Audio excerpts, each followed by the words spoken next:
El 6 de diciembre de 1989, un joven entró con un arma en un aula universitaria en la Escuela Politécnica de Montreal. Fue el comienzo de uno de los episodios más trágicos de la historia de Canadá, que terminó con la vida de 14 estudiantes, todas ellas mujeres, y además de eso, con el suicidio de este joven. Alrededor de 60 estudiantes de ingeniería que se encontraban en ese momento en la primera aula apenas tuvieron el tiempo de reaccionar. El individuo armado ordenó que salieran de la sala solo los hombres y de inmediato comenzó a disparar a las mujeres. En el primer ataque le quitó la vida a 6 estudiantes y 3 quedaron gravemente heridas. El asesino, Mark Leping, de 25 años, estaba armado con un rifle Mini 14 que había obtenido legalmente y un cuchillo de caza. A Mark se le había negado la admisión en la institución y eso desató su ira, que se desquitó con las mujeres, pues consideró que ellas estaban usurpando las posiciones y que debían ser ocupadas por los hombres. Su frustración desencadenó el crimen que marcó para siempre la vida del centro educativo y la conciencia de miles de mujeres canadienses. Antes de abrir fuego, Mark gritó: "Son un puñado de feministas y odio a las feministas". En eso, una estudiante, Natalia, le respondió: "Yo no soy feminista, nunca he luchado contra los hombres". Pero a Mark no le importó las palabras de ella y la disparó de todos modos. Mark continuó con su cacería por otras aulas de la escuela que conocía bien. Caminó por los corredores de la universidad y la cafetería hasta llegar a otra aula, específicamente donde hayan mujeres. En ese lugar, Mark le quitó la vida a otras 8 mujeres y 10 más fueron heridas. Además, 4 hombres sufrieron impacto de balas en el tiroteo.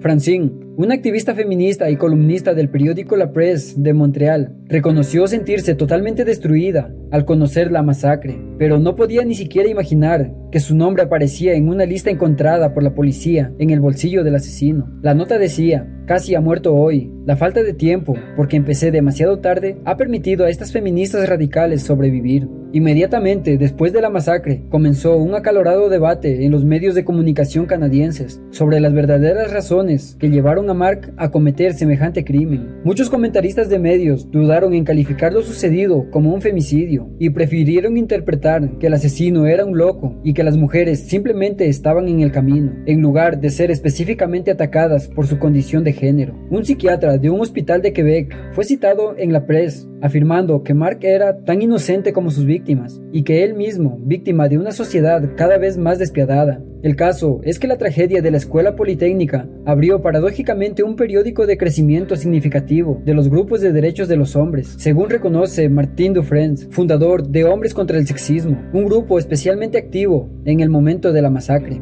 La policía se negó a publicar la nota de suicidio del asesino, argumentando en una conferencia de prensa que podría inspirar matanzas similares de imitadores. Como ocultaron los verdaderos motivos de Mark, lo que provocó que Francine se propusiera conseguir por todos los medios posibles aquella nota. Meses más tarde, alguien se la envió de forma anónima. La nota decía: "Quisiera observar que si me suicido hoy no es por razones económicas, sino por razones políticas, porque he decidido enviar a las feministas que siempre han arruinado mi vida a su hacedor. He decidido poner fin a esas arpías". Las intenciones del asesino no admitían ni interpretaciones psicológicas ni estrategias policiales de ocultamiento. Melissa Blaise, profesora y estudiante de doctorado de la Universidad de Quebec, entrevistó a un gran número de mujeres para su investigación, todas ellas activas feministas en 1989. Y encontró que muchas se sintieron en cierto modo responsables de lo sucedido. Melissa dijo que muchas decidieron callar para evitar más ataques. Además, Francine dijo: "Cuando inicié mi combate feminista, alrededor del año 2000, me sorprendió ver que algunos todavía eran rebeldes al hablar en términos políticos sobre el ataque de Mark. Parecía como si la manera más eficiente de descartar la explicación feminista era reducir todo a la psicología de un solo loco". Ella no tiene ninguna duda de que el crimen de Mark fue altamente político y considera que sabía exactamente lo que estaba haciendo en ese día. Además dijo: "Siempre sentí que esas mujeres murieron en mi nombre y algunas de ellas probablemente ni siquiera eran feministas, simplemente tenían el valor de creer que eran compañeras, no subordinadas de sus compañeros de clase varones". El movimiento feminista a favor del aborto se estaba motivando en Quebec a finales de la década de los 80. La masacre incitó a muchas campañas para acabar con la violencia masculina y generó una gran corriente de solidaridad internacional. Francine dijo: "Yo era una joven feminista desilusionada el 6 de diciembre de 1989. Todo había sido demasiado fácil. Lo que nos dimos cuenta después de la masacre fue que había habido un resentimiento tranquilo y creciente de muchos hombres hacia las feministas, y para nosotros un precio enorme a pagar por todo lo que habíamos logrado".